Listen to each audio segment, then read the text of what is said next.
I'm Morgan, 28 years old, and 3 weeks ago, my father threw my mother's wedding gift to me onto the cold marble floor in front of 150 guests. The sound it made, that small, dull thud of worn leather hitting stone, is something I'll never forget. Neither will the words he shouted, "Garbage belongs with garbage." He was talking about my mother, about her gift, about me. What he didn't know, what none of us knew, was that the old, faded passbook he'd just humiliated contained something that would change everything I thought I understood about my family. When I took it to the bank a week later, the teller looked at me like I'd just walked out of a vault. She went pale. Then she whispered, "Ma'am, please don't leave." Before I tell you what happened next, please take a moment to like and subscribe, but only if this story resonates with you. And if you're watching from somewhere around the world, drop a comment telling me where you are and what time it is there. I'd love to know. Now let me take you back 2 months before the wedding, when everything started to unravel. My family wasn't poor. That's the first thing you need to understand. My father, Richard Donovan, owned a mid-sized real estate company in Connecticut. Not Fortune 500, but comfortable. He drove a Mercedes E-Class, collected Rolex watches, and made sure everyone at the country club knew exactly how self-made he was. Growing up in our 5-bedroom colonial in Greenwich, I learned early that success had a specific shape in my father's eyes. And it didn't look like me. "If you'd been born a boy," he told me once when I was 12, "I'd have someone to pass the business to." I was standing right there, his only child. Apparently not enough. My mother, Helen, existed in the margins of our house. She cooked, she cleaned, she smiled at dinner parties and laughed at my father's jokes. And every morning, she went to her part-time job at the local library, a job my father never missed an opportunity to mock. "What do you even do there?" he'd sneer. "Organize books nobody reads? Count dust?" She never defended herself, not once. She'd just nod, clear the dishes, and disappear into the kitchen. For years, I thought she was weak. I'm ashamed to admit that now, but it's true. I looked at her silence and saw surrender. I didn't understand what she was actually doing. I didn't understand anything. My father had a favorite phrase: "In this house, men decide, women execute." He said it like it was wisdom, like he was passing down some ancient truth instead of just cruelty wrapped in tradition. And for most of my life, I believed him. I believed that my mother had nothing, that she was nothing without him. I was so incredibly wrong. I met Daniel Mercer on a Tuesday in October during a field trip. I teach 3rd grade at Riverside Elementary. Yes, the career my father considers a waste of potential. I was chaperoning 23 8-year-olds through a construction site tour when I literally bumped into the architect explaining load-bearing walls. Daniel caught my elbow before I fell into a pile of lumber. His hands were warm. His smile was warmer. "Careful," he said. "This is a hard hat zone." I wasn't wearing a hard hat. Neither was my heart. We dated for 2 years before he proposed. 2 years of dinners where he actually asked about my day. 2 years of someone looking at me like I mattered, not for what I could provide, but for who I was. Daniel's family was different from mine in every way that counted. His father, Harold Mercer, ran Mercer Development, a commercial real estate firm that made my father's company look like a lemonade stand. But you'd never know it from how they treated people. The first time I met Harold and Catherine Mercer, they asked about my students. Not my family's net worth. Not my prospects. My students. "3rd grade is such a pivotal year," Catherine said, pouring me tea in their Manhattan penthouse. "That's when children really start to discover who they are." I almost cried. Nobody had ever talked about my work like it mattered before. When my father found out who Daniel's family was, something shifted. Suddenly, he was interested in my relationship. Suddenly, he wanted to meet my boyfriend. Suddenly, his daughter, the teacher, was making connections. He called me for the first time in 6 months the day after I announced my engagement, not to congratulate me, to ask about Harold Mercer's portfolio. "I'll pay for everything," my father announced, 3 days after meeting Daniel's parents. I was sitting in his home office, the one with the mahogany desk and the framed photos of buildings he'd developed. He'd never invited me in here before. The leather chair creaked as he leaned forward, his eyes bright with something I'd never seen directed at me: interest. The whole wedding, venue, catering, flowers, everything. Consider it my gift. I should have been suspicious. My father had never spent more than $50 on my birthday presents. Suddenly he wanted to drop $80,000 on a wedding? But Daniel squeezed my hand under the table and whispered, "Maybe he's trying to change." I wanted to believe that. God, I wanted to believe that so badly. So I said yes. Within a week, my father had booked Westbrook Country Club, a venue he wasn't even a member of, but desperately wanted to be. He'd selected the caterer, the florist, the band. He'd designed invitations with gold foil lettering that cost more than my monthly salary. The guest list had 150 names. I recognized maybe 30 of them. "Business associates," my father explained when I asked. "Important people." Important to whom? The night before the invitations went out, my mother found me in the garden. She moved quietly, like she always did, appearing beside me like a ghost. "Morgan," she said softly, pressing something into my hand. "I have a gift for you, too. But I'll give it to you on your wedding day." I looked down. Her fingers were wrapped around mine, warm and trembling. "It's the most important thing I have," she whispered. "Remember that, no matter what anyone says." I didn't understand then, but I would. The morning of the wedding, I sat in my childhood bedroom and thought about my mother. There's a memory I'd almost forgotten. I was 15, homesick from school, wandering the house in my pajamas. I'd gone looking for crackers in the kitchen and heard something from my parents' bedroom. Counting. My mother's voice, soft and rhythmic, like a lullaby made of numbers. I'd crept to the doorway and peeked inside. She was sitting on the edge of the bed, a small notebook in her hands, a stack of bills on the comforter beside her. Not a lot of money, maybe a few $100s, but she was counting it like it was gold. When she saw me, her face changed. Not guilty exactly, something else, something I couldn't name. "Just grown-up things," she'd said, tucking the notebook into the old oak jewelry box that had belonged to her mother. "Nothing to worry about." I never asked about it again. Kids don't, do they? We assume our parents' secrets don't concern us. But sitting in that same bedroom 15 years later, watching the morning light stream through the curtains, I wondered, what had she been saving for, and why did she have to hide it?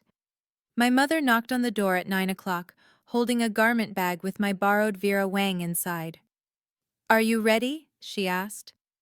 I wasn't. Not for any of it. But I smiled and stood and let her help me into the dress that my father had insisted on.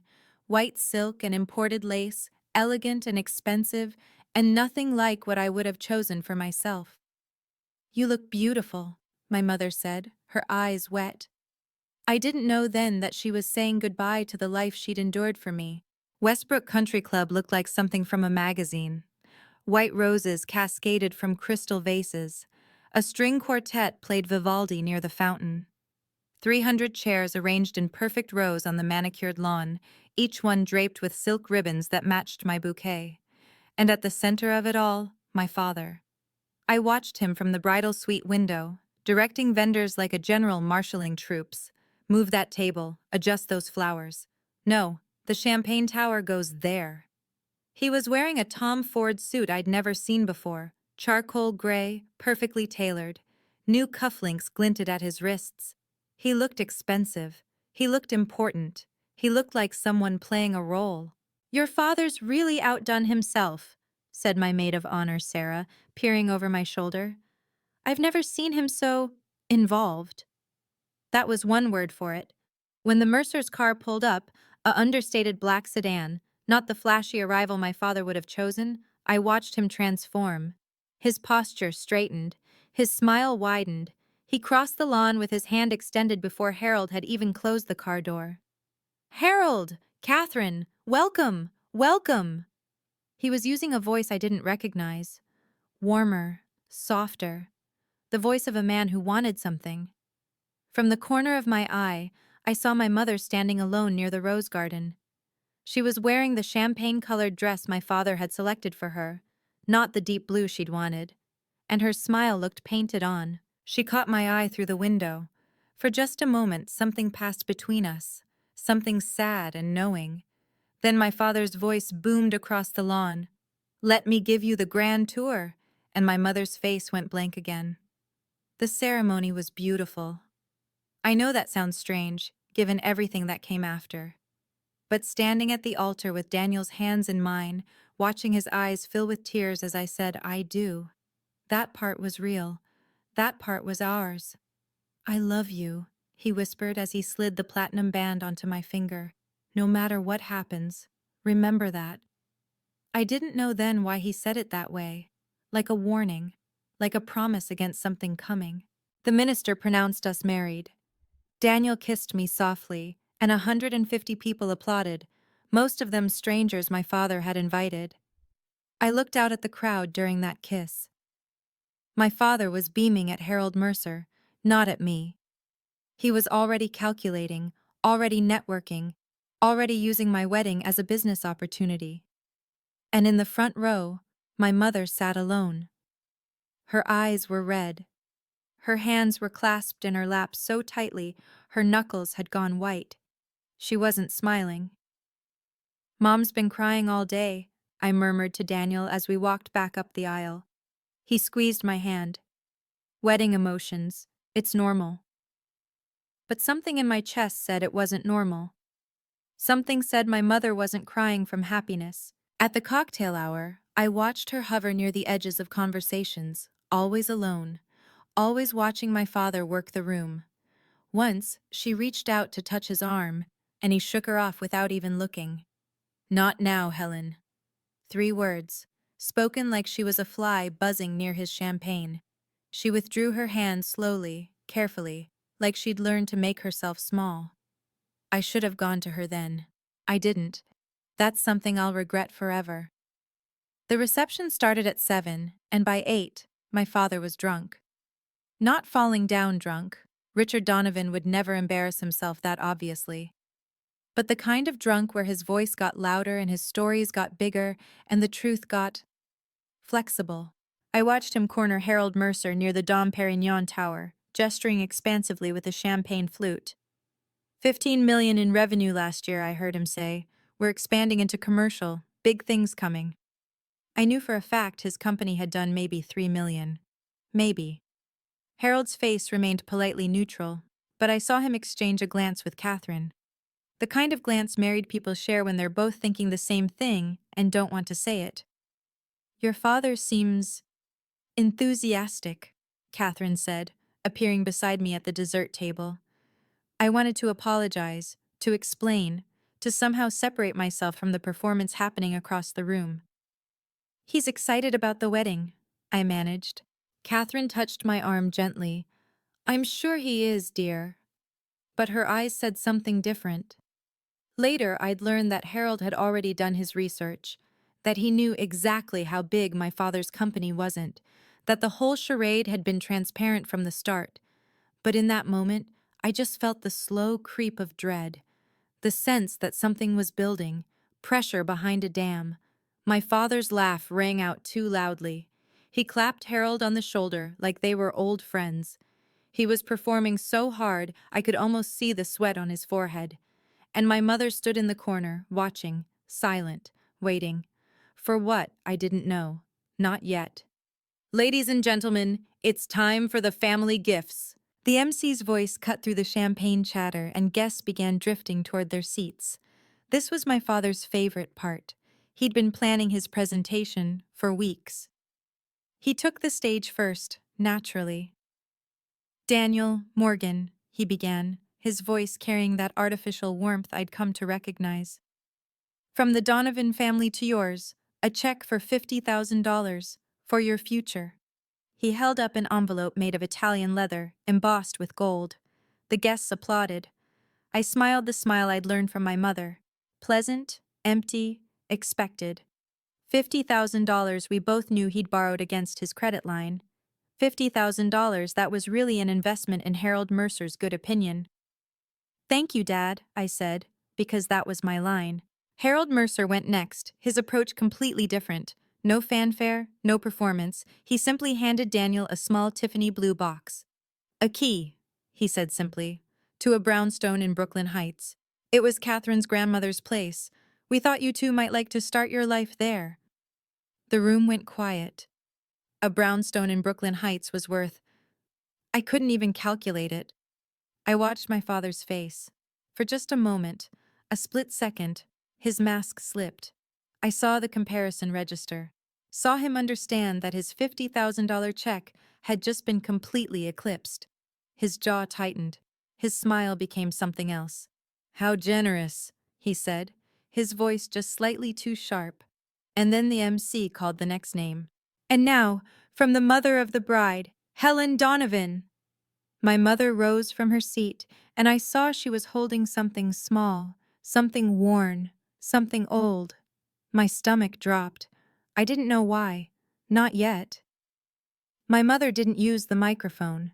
She walked to where Daniel and I sat at the head table, her steps careful, measured. In her hands was a small book, maybe 5 inches by 3, bound in faded blue leather that had worn soft at the corners. Morgan, she said, her voice barely above a whisper. The room had to strain to hear her. This is my gift to you. She pressed the book into my hands. It was a passbook, an old-fashioned bank passbook, the kind they stopped issuing decades ago. First National Bank was stamped in gold letters on the front, though the gold had mostly flaked away. I don't understand, I started. This is everything I have, my mother said. Her eyes were wet, but her voice was steady. Everything I've saved. I want you to have the freedom I never had, the freedom to make your own choices. I turned the passbook over in my hands. It weighed almost nothing. Behind me, I heard whispers from the guests. A savings book? That's it? How old is that thing? I didn't care. Something about the way my mother was looking at me, fierce and tender and desperately hopeful, made my throat tight. Thank you, Mom, I said, and pulled her into a hug. Thank you. Don't let anyone tell you it's worthless, she whispered against my ear. Promise me, whatever anyone says, don't throw it away. I didn't understand the warning, but I nodded. I promise. She pulled back, and for just a moment, she looked like a different person, stronger, younger, like the woman she might have been if life had been kinder. Then my father's voice shattered everything. What is that supposed to be?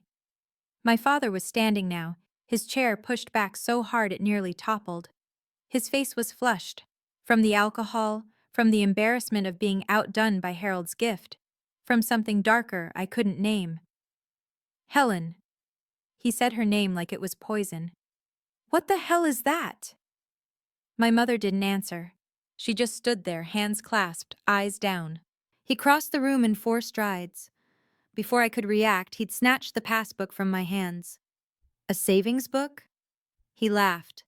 But it wasn't laughter. It was something cruel wearing laughter's face. You gave our daughter a savings book? In front of the Mercers? Richard, please, my mother started. 30 years. He wasn't whispering anymore. His voice filled the ballroom, bouncing off the crystal chandeliers, the silk-draped walls. 30 years of marriage, and this is what you contribute? This worthless piece of— He threw it. The passbook hit the marble floor with a sound like a slap. It skidded across the stone, coming to rest near the base of a rose arrangement. Garbage belongs with garbage, my father roared. The silence that followed was absolute. 150 people sat frozen. Forks hovered over plates. Champagne glasses stopped halfway to lips. The string quartet had gone silent. I heard Catherine Mercer inhale sharply. Heard someone, maybe Harold, set down a glass with a careful click. My mother stood motionless, tears streaming down her face. Silent, accepting, like she'd been trained to take this. "You've embarrassed me for the last time," my father continued, turning to the room like he expected applause. "I apologize to our guests for my wife's pathetic display. The Donovans are better than this." He adjusted his Tom Ford jacket, smoothed his hair, smiled at Harold Mercer like nothing had happened. And in the terrible silence, my mother whispered something so soft that only I could hear. "I'm sorry, Morgan. I'm so sorry." She was apologizing to me. After everything he'd just done, she was apologizing. Something inside me snapped. Daniel's hand found mine under the table. His fingers were trembling, not from fear, but from the effort of holding himself back. "I'm going to," he started. "Don't." My voice came out steadier than I felt. "Don't give him what he wants." I could feel Daniel's rage like heat radiating off him. His jaw was clenched so tight I thought he might crack a tooth. His free hand had curled into a fist on the tablecloth.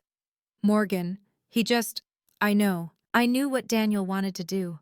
Wanted to cross that room and put my father through the ice sculpture. Wanted to defend my mother's honor, my honor, in front of everyone who'd just witnessed the ugliest moment of my life. But I'd grown up with Richard Donovan. I knew how this played. If Daniel hit him, my father would be the victim. If Daniel yelled, my father would seem reasonable by comparison. Violence would give him exactly what he wanted, a distraction, a way to reframe the narrative. Instead of the man who'd just screamed at his wife over a savings book, he'd become the father-in-law who'd been attacked at his daughter's wedding. I wouldn't give him that satisfaction. Across the room, Harold Mercer was standing up. His face had gone cold, the warmth from earlier completely gone. "Catherine," he said quietly, "I think we should leave." "Yes," his wife agreed immediately. "I think we should." My father's smile faltered. "Harold, please, this is just a family matter." "Mr. Donovan," Harold's voice could have frozen the champagne. "I've seen enough to understand exactly what kind of man you are." They began gathering their things, and on the floor, near the roses, my mother's gift lay abandoned. Garbage, my father had called it. He had no idea. I released Daniel's hand. "Morgan?" His voice was worried. "What are you—" "Trust me." I stood up slowly. Every eye in the room tracked my movement. The silk of my wedding dress whispered against my legs as I stepped down from the head table. My father turned toward me, his face shifting through emotions. Confusion, irritation, the beginning of another tirade. I walked past him. My heels clicked against the marble. 1 step, 2, 3. The passbook lay where it had fallen, its faded blue cover stark against the white stone floor. One corner had bent from the impact. I bent down, picked it up, and brushed it off carefully, gently, like it was made of glass. When I straightened, I didn't look at my father. I walked to my mother, who stood frozen near the wall, tears still wet on her cheeks. "Thank you, Mom," I said, loud enough for the room to hear. "This is the most meaningful gift I've ever received. I'll treasure it forever." I kissed her cheek, felt her trembling. Then I turned to Daniel, who was already on his feet. "We're leaving," I said. "Where do you think you're going?" My father's voice cracked on the words.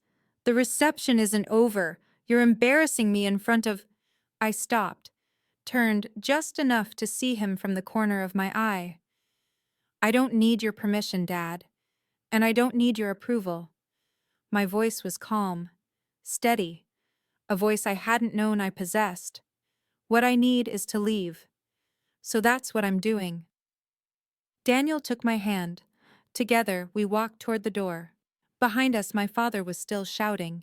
Something about disrespect, something about everything he'd done for me. I didn't hear any of it. I just kept walking. The brownstone in Brooklyn Heights was quiet. Harold and Catherine had given Daniel the key months ago, but we'd planned to save it for after the honeymoon. Instead, it became our refuge on our wedding night. Daniel ordered Thai food. Neither of us ate much. I sat on the window seat, still in my wedding dress. I hadn't had the energy to change, and watched the lights of the city blur through the glass. The passbook sat on the cushion beside me, its worn leather warm from my hand. You don't have to look at it tonight, Daniel said softly. Whatever's in there can wait. I know. But I couldn't stop touching it, running my fingers over the embossed letters, wondering what my mother had meant by freedom. She stayed for me, I said suddenly. All those years, she stayed for me. Daniel sat down beside me, careful not to disturb the passbook. You don't know that for sure. I do. And somehow, I did. The way she'd looked at me today. The way she'd said, I want you to have the freedom I never had. It wasn't just about money. It was about choices, about being trapped so long you forget there's a world outside the cage. What do you want to do? Daniel asked. I don't know yet. But that wasn't entirely true. There was one thing I knew for certain. My mother told me to go to the bank, I said. First National, the Greenwich branch. She said to ask for a Mr. Patterson. Daniel was quiet for a moment. Tomorrow? I nodded. Tomorrow. Through the window, the Manhattan Bridge glittered in the distance. Somewhere out there, my father was probably still raging. I didn't care anymore. I was done letting him control my life. My phone started buzzing at 6 in the morning. 17 missed calls, all from the same number. The voicemails ranged from fury to desperation, cycling back and forth like a broken record. First message. You humiliated me in front of everyone, in front of Harold Mercer. Third message. I'm cutting you out of the will. You'll get nothing. Seventh message. Morgan.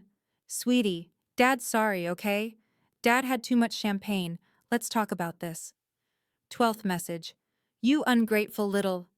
I stopped listening. Daniel watched me block the number, his coffee growing cold in his hands. He didn't try to talk me out of it. My mother texted, I said, pulling up the message. Her words were brief, careful, like she'd thought about each one. My dearest Morgan, I'm so sorry for what happened. Your father doesn't know what he threw away. Go to First National Bank, Greenwich branch. Ask for Mr. Thomas Patterson. Show him the passbook. He'll explain everything. I love you more than you will ever know. Mom. I read it 3 times. What do you think it means? Daniel asked. I don't know. I looked at the passbook on the coffee table, its faded cover innocuous in the morning light. There's an account number inside, a few old deposits. The last one was in 2003. The balance says $847. Daniel frowned. That's not nothing, but it's not exactly life-changing. No. But my mom said it's the most important thing she has. I picked up the passbook, feeling its weight, or lack of weight, in my palm. And she said to go to the bank. So that's what I was going to do. Whatever secrets my mother had been keeping, I was about to find out. First National Bank's Greenwich branch looked like it had been there since before the town existed. Stone columns framed the entrance. Brass fixtures glowed in the morning sun. The kind of old money elegance that made my father's McMansion ambitions look exactly as desperate as they were. Daniel held my hand as we walked through the revolving doors. Inside, the air smelled like leather and old paper.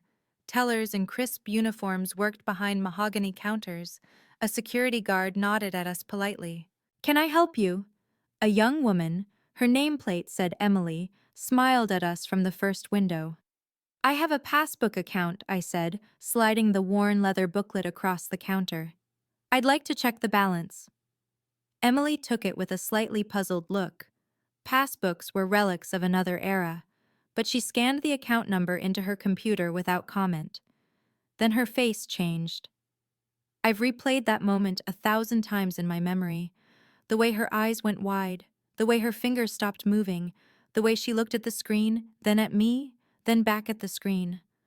I'm sorry, could you excuse me for just one moment? She didn't wait for an answer. She pressed a button under her counter and disappeared through a door marked Employees Only. Daniel's hand tightened on mine. What just happened? I don't know. But my heart was pounding. Something was wrong, or something was very, very right. Through the door, I could hear muffled voices, then footsteps. Then the door opened again, and a silver-haired man in a three-piece suit emerged. He looked at me with an expression I couldn't read. "Mrs. Mercer?" he said. "I'm Thomas Patterson, branch manager. Would you please come with me?" He gestured toward a door marked Private Banking. "And please," he added quietly, "don't leave." Let me pause here for just a moment. If you've ever been made to feel small by someone who was supposed to love you, if you've ever been told that your dreams weren't worth pursuing or that your contributions weren't valuable, I want you to know you're not alone. And sometimes the things that look the most ordinary are hiding something extraordinary inside. What do you think was in that account? Drop your guess in the comments before we continue. Now, back to the bank. The private banking section was nothing like the public lobby. Persian rugs, oil paintings, leather chairs that probably cost more than my annual salary. Mr. Patterson led us to a mahogany desk and gestured for us to sit. "May I?" He held out his hand for the passbook. I gave it to him. He opened it carefully, reverently, and typed the account number into his computer. For a long moment, he just stared at the screen. "Mrs. Mercer," he said finally, "do you know what this is?" "A savings account," I said. "My mother gave it to me, at my wedding." "It's more than that." He turned the monitor so I could see it. "This passbook is the key to a trust account that was established 25 years ago. Your mother is the settlor. You've been the designated beneficiary since birth." I looked at the screen. I couldn't process what I was seeing. "The current balance," Mr. Patterson continued, his voice gentle, "is $2,147,893.41. The room tilted. "I'm sorry, what?" $2.1 million, Mrs. Mercer. Mr. Patterson folded his hands on the desk. "Your mother has been building this fund for 25 years. Monthly deposits from her employment, careful investments managed by our team, and an initial contribution of $200,000 from an inheritance she received in 1999. 200, I couldn't breathe. My grandmother. My grandmother left her. Margaret Wilson, yes.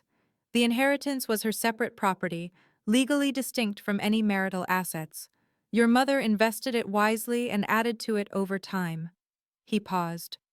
"She came to see me every year on your birthday, without fail, to check on the account, to ensure everything was in order." I was crying. I didn't know when I'd started.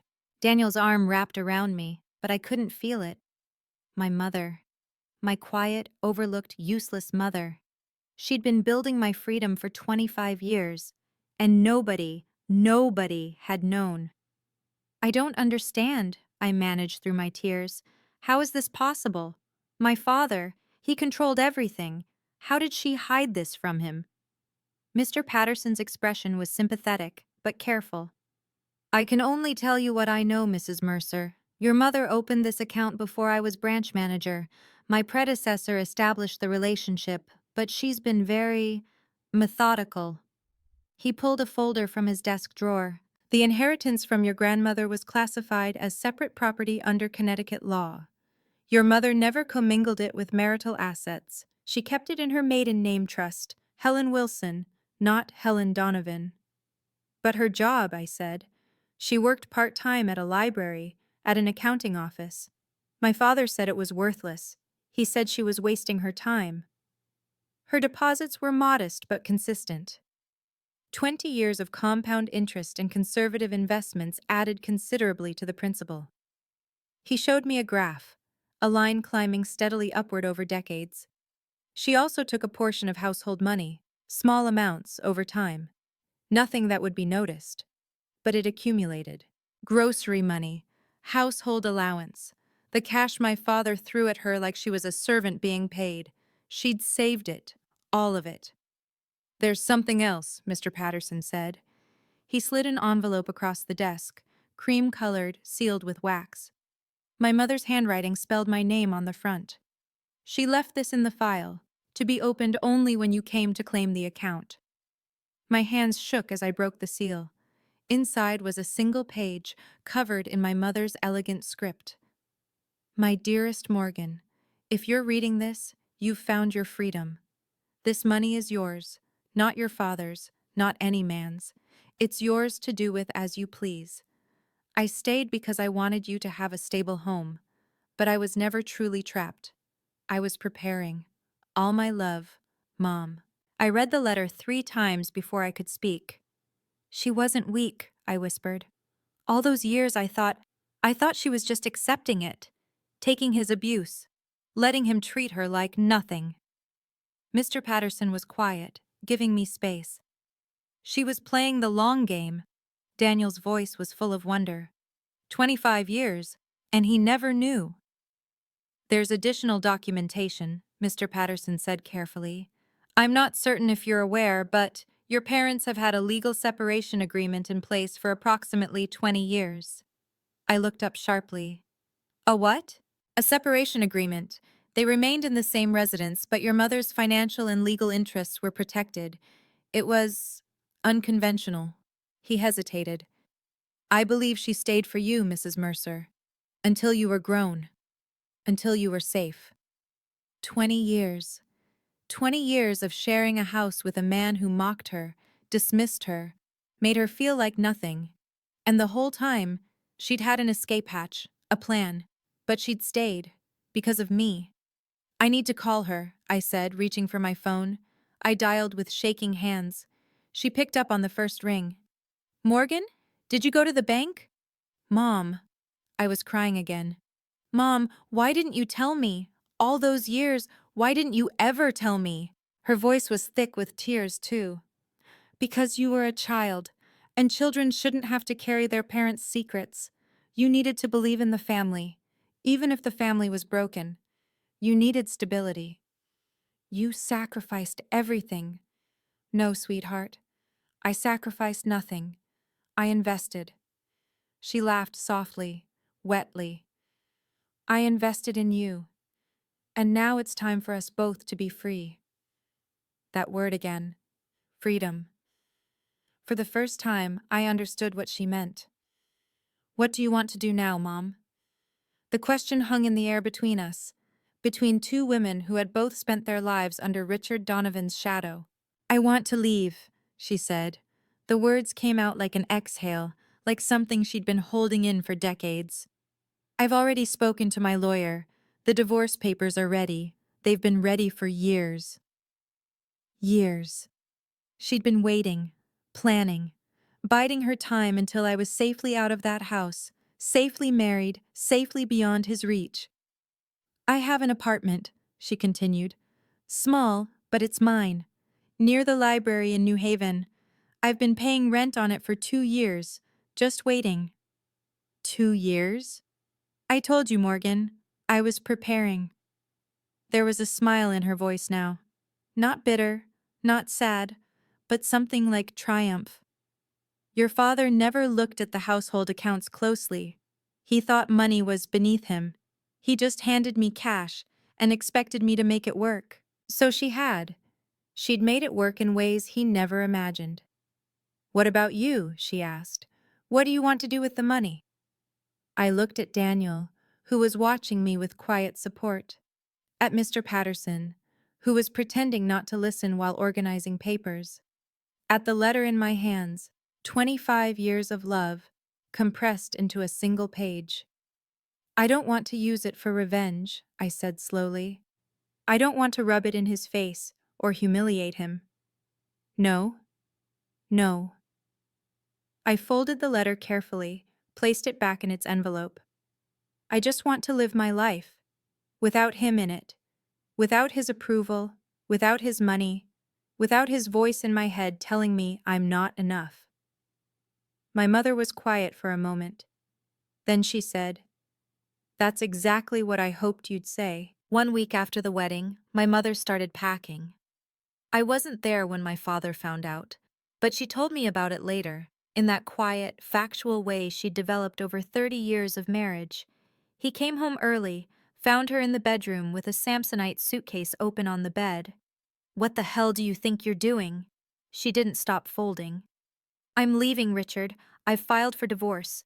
You'll be served papers by the end of the week. He laughed. That cruel, dismissive laugh I'd heard my whole life. With what? You don't have anything. You've never had anything. We've been legally separated for 20 years, my mother said calmly. I have my own assets, my own lawyer, my own future. That's impossible. I would have known. You didn't ask. She closed the suitcase with a click. You never asked about anything that didn't directly benefit you. So no, Richard. You didn't know. His face went purple. She told me she'd never seen him so angry, and that for the first time in 30 years, she wasn't afraid. You'll come crawling back, he spat. You don't have a penny to your name. You'll be homeless in a month. My mother picked up her suitcase, walked to the bedroom door. Goodbye, Richard, she said. I hope you find whatever it is you've been looking for in other people's admiration, because you certainly won't find it in your family anymore. She walked out. He stood in that empty bedroom, surrounded by the expensive furniture he'd bought to impress people, and realized, perhaps for the first time, that he was completely alone. Not because he'd been abandoned, because he'd driven everyone away. My phone rang at 9 p.m. that night. I'd unblocked my father's number, not because I wanted to talk to him, but because I wanted to know when he finally understood what he'd lost. Morgan. His voice was ragged. What did you do? What did you tell your mother? Nothing, Dad. I kept my voice level. Mom made her own choice. She said she has money. That's impossible. She's never had. You must have given her something. You and that Mercer family, you must have. This isn't about the Mercers. This isn't about me. I took a breath. Mom has been preparing for this for 20 years. You just never noticed because you never looked at her. Not really. Silence on the line. She can't do this to me, he said finally. I need you to talk to her. Tell her I'll change. Tell her I'll. Dad, I cut him off. You had 30 years to change. You had 30 years to treat her like a person instead of a servant. You chose not to. Morgan, I'm your father. Yes, you are. And I'll always be grateful for the roof over my head and the food on the table growing up. I paused. But I don't owe you my mother's life. I don't owe you my silence. And I definitely don't owe you forgiveness you've never asked for. If you don't fix this, his voice turned hard, you'll get nothing, not a cent. I'll cut you out of everything. I almost laughed. Dad, I said, I don't need anything from you. Not anymore. I hung up. Then I blocked his number again. My hands were shaking, but my heart was steady. I had set a boundary, and the sky hadn't fallen. 2 weeks later, Harold and Catherine came for dinner. It was supposed to be a quiet evening, wine, pasta, and getting to know each other without the chaos of the wedding hanging over us. Daniel made his grandmother's lasagna.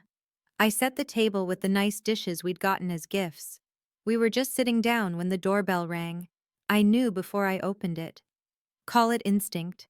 Call it 30 years of living with unpredictability. I just knew. My father stood on the stoop, holding flowers and a bottle of wine. His smile was plastered on tight. Morgan, I was in the neighborhood and thought, you're not invited, Dad. Behind me, I heard Daniel's chair scrape back, heard Harold's voice, low and tense. Just 5 minutes. My father's smile flickered. I want to apologize, for the wedding, for everything. Can't a father make amends? This isn't the time. Please, his voice cracked. I need to talk to Harold, just for a moment. There's been a misunderstanding. And there it was, the real reason. Even now, in what he was presenting as an apology, his primary concern was salvaging his relationship with Harold Mercer, with the business opportunity Harold represented. Mr. Donovan? Harold appeared behind me, his voice cold as January. I don't believe we have anything to discuss. Harold, please, the wedding was a misunderstanding. I'd had too much to drink. I watched you throw your wife's gift on the floor and call it garbage. Harold's tone didn't change. I watched you humiliate your family in front of 150 people. That wasn't alcohol, Mr. Donovan. That was character. My father's face went from pleading to furious in a heartbeat. You don't understand. You don't know what I've had to deal with. That woman has been useless for 30 years. Dad? Daniel stepped forward now, positioning himself between my father and the rest of us. You need to leave. Now. The flowers fell to the ground. My father stood there breathing hard, looking at all of us arrayed against him. He had no moves left. You don't understand what I did for this family. My father's voice had reached that pitch I remembered from childhood, high and sharp and dangerous. The voice that used to make my mother flinch, the voice that used to make me hide in my room. But I wasn't hiding anymore. I built everything, he jabbed a finger at me. The house, the company, your whole life. And you repay me by turning my own wife against me, by embarrassing me in front of... He gestured wildly at Harold. People who matter? Harold's expression didn't change. People who matter? Yes, important people. I spent $80,000 on that wedding specifically to... He stopped. I watched the realization dawn in Harold's eyes, the pieces clicking together. Specifically to what, Mr. Donovan? Harold's voice was silk over steel. To impress me? To create a business relationship? My father's mouth opened, closed, opened again. You spent $80,000 of borrowed money, Harold continued quietly, to put on a show. Not for your daughter, for me. For what you thought I could do for your company. That's not, I never... And when your wife who has apparently been quietly saving for 2.5 decades, gave your daughter the most meaningful gift of the night, you threw it on the floor. Harold shook his head. Because it didn't fit your performance. Catherine put a hand on her husband's arm. I think we've seen enough, dear. Yes. Harold looked at my father one last time. Mr. Donovan, I don't do business with men who treat their families as props. Please don't contact me again. The door closed in my father's face. Through the wood, I heard him standing there, breathing, processing the death of everything he'd tried to build. Then, slowly, footsteps retreating. He was gone. Can I be honest with you for a moment? Sometimes the best revenge isn't revenge at all. It's not screaming. It's not exposing. It's just stepping back and letting someone reveal who they really are. My father had every opportunity to apologize, to change. Instead, he told Harold Mercer exactly what he'd been doing all along. Before I finish this story, I want to ask you, have you ever had to walk away from someone you loved to protect yourself? Tell me in the comments. Now let me tell you what happened next. The fallout was quiet but devastating. My father never got his meeting with Harold Mercer. No partnership, no investment, no entry into the world of real development he desperately wanted to join. But that wasn't the worst of it. The story spread, not dramatically. There were no headlines, no social media exposés, just whispers, the way things travel in small Connecticut business circles. Did you hear what happened at the Donovan wedding? Apparently he threw his wife's gift on the floor. The Mercers left before the cake was cut. Within months, 2 deals my father had been pursuing fell through. Nothing official, just politely declined meetings, unreturned phone calls, lunch dates that never got scheduled. His company didn't collapse. He wasn't ruined. But the doors he'd spent decades trying to open, they were closed now, quietly, firmly, permanently. I didn't take any pleasure in it. Okay, maybe a little, but mostly, I just felt tired. Tired of the decades of performance. Tired of the lies and the manipulation and the constant, exhausting effort to earn approval from someone incapable of giving it. My father called occasionally in those first few months. I never answered. He sent letters, long, rambling things that alternated between apology and accusation. I read the first one, threw away the rest. Don't you think you should talk to him? A colleague asked me once. He's still your father. I thought about that. He is, I agreed. And I don't hate him, but I don't need him in my life to love him from a distance. Some relationships are healthier with space. She didn't understand. That was okay.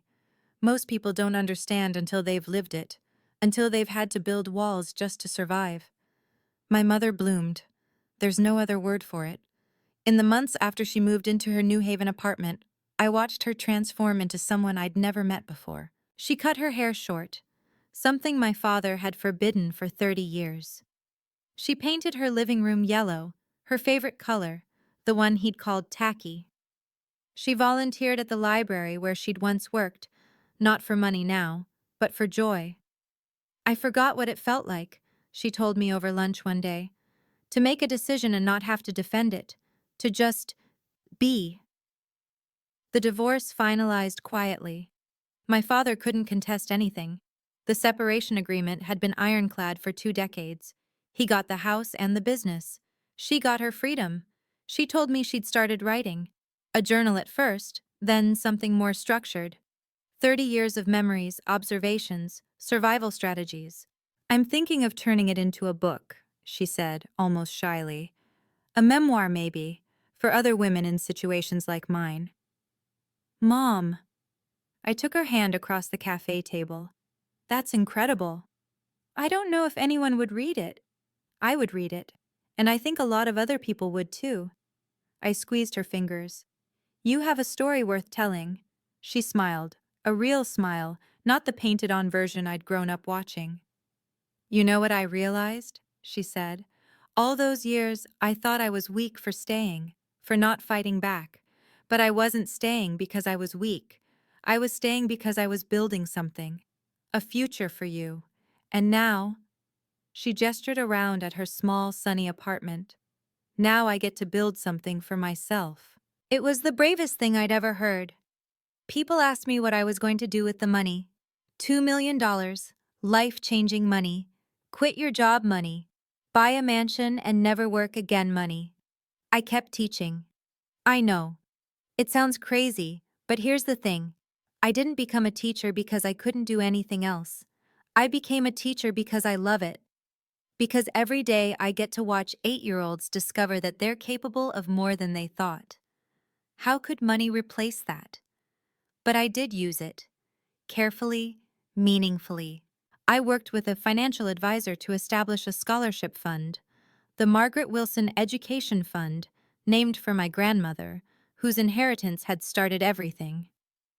Every year, it would help 5 students from low-income families attend college. Why not your name? Daniel asked when I showed him the paperwork. Because it's not about me. I signed the final document. It's about continuing what my mother started, using silence and patience and small, steady actions to change lives. We bought a house in Connecticut, not Greenwich, not my father's territory, but a quiet neighborhood where the schools were good and the neighbors waved hello. 3 bedrooms, a backyard, a kitchen big enough to cook Sunday dinners. And I started teaching a new unit to my 3rd graders, financial literacy. How to save. How to plan. How small actions, repeated over time, can build something enormous. They were too young to fully understand, but someday they would. You're really not going to quit? My friend Sarah asked, incredulous. Why would I quit? Because you could do anything, travel the world, start a business, buy a yacht. I laughed. What would I do with a yacht? She didn't get it. That was okay. The best things in life aren't measured in square footage or horsepower. My mother taught me that. My father and I haven't spoken in 18 months. He still calls sometimes, not often, but enough that I know he hasn't forgotten I exist. Birthdays, holidays, the occasional random Tuesday when he's probably had too much scotch and started thinking about legacy. I don't answer. I don't block him either. It's a strange position to hold, loving someone you can't be around, understanding them while refusing to accept their behavior, mourning a relationship that was never what you needed it to be. Will you ever forgive him? Daniel asked me once. I had to think about it. Forgiveness is a process, I said finally, not a moment. I'm working on letting go of the anger, the hurt, the years of feeling like I wasn't enough. I paused. But forgiveness doesn't mean letting someone back into your life so they can hurt you again. Those are 2 different things. So you won't see him? Maybe someday. For a funeral, a hospital visit, Something that requires family to show up regardless of history. I shrugged. But Thanksgiving dinners, birthday parties, introducing him to his grandchildren? I touched my stomach, too early to show, but we'd just found out. Not until he can demonstrate real change, and not just change for a week or a month, change that sticks. Some people thought I was being too harsh. Others thought I wasn't being harsh enough. Here's what I've learned. You can't make everyone happy. You can only make choices you can live with. And I could live with distance. I could live with boundaries. I could live with loving my father from afar while protecting myself and my family from his chaos. It wasn't perfect, but it was honest. And sometimes, honest is the best you can do. 3 years later, I'm sitting in my kitchen, watching my daughter eat scrambled eggs. Her name is Margaret, Maggie for short. She has Daniel's eyes and my mother's stubborn chin and a laugh that fills every room she's in. My mother is here too, helping Maggie navigate the complex engineering of getting eggs onto a fork. She's 60 now, silver-haired and serene, in a way I never saw growing up. She published her memoir last year. It didn't make the bestseller lists, but she's gotten dozens of letters from women who recognize their own stories in her words. Worth it, she told me, holding one of those letters. Even if it only helped one person, it was worth it. Daniel is making coffee, humming something under his breath. He's expanded his architecture practice to include pro bono work for community centers. Giving back, he calls it, paying forward the luck we've had. The Margaret Wilson Education Fund has now helped 43 students attend college. Last year, one of them sent me a thank you note that made me cry. "You believed in me when I didn't believe in myself," she wrote. "I didn't even know you, and you changed my life." I framed that letter. It hangs in my classroom. Through the window I can see the Connecticut afternoon, leaves turning gold, sunlight slanting through the trees. It's the kind of day that used to make me anxious, because perfect weather meant my father would want to entertain, and entertaining meant performing, and performing meant exhaustion. Now perfect weather just means perfect weather. "Mama," Maggie says, holding up her fork triumphantly, "I did it." "You did, baby. I'm so proud of you." My mother catches my eye across the table. She's smiling. We both are. I keep the passbook in a frame now. It hangs in our living room, near the window where the afternoon light catches the faded blue leather. Visitors sometimes ask about it. "Is that a savings book?" And I tell them the short version of the story. "It was my mother's gift," I say. "The most valuable thing she ever gave me." They always ask how much was in it. That's not the point I want to tell them. $2 million matters, yes. But what matters more is what it represented. 25 years of patience, 25 years of small, invisible actions building towards something enormous. 25 years of love expressed not through words, but through preparation. My mother didn't save me by swooping in at the last moment with a dramatic rescue. She saved me by planning year after year so that when I finally needed freedom, it was already waiting. That's the lesson I carry with me now. The people who truly love you don't always love loudly. Sometimes they love in silence, in persistence, in showing up again and again even when no one's watching. And the people who try to make you small, their power only lasts as long as you believe in it. The moment you step back, the moment you stop performing for their approval, you realize they were never as big as they seemed. They were just loud. My father called the passbook garbage. He threw it on the floor in front of everyone who mattered to him. He was wrong. The garbage wasn't the passbook.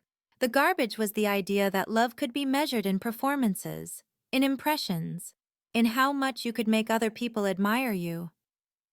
Real love looks like my mother's savings book, worn, faded, easy to overlook, and worth more than everything my father ever tried to buy. If you're in a situation where someone makes you feel small, please know that you're not. You're just surrounded by people who haven't learned how to see you yet. One day, you'll find the ones who do, and everything will change. That's my story. Thank you for staying until the end. Thank you for listening. Thank you for being here. If this resonated with you, if you've ever had to walk away from someone you love to save yourself, I'd love to hear your story. Drop a comment below. I read every single one. And if you want to hear more stories like this, stories about quiet strength, unexpected justice, and the power of patience, please subscribe and hit the notification bell so you don't miss the next one. The link to more stories is in the description below. Until next time, take care of yourself. You're worth it.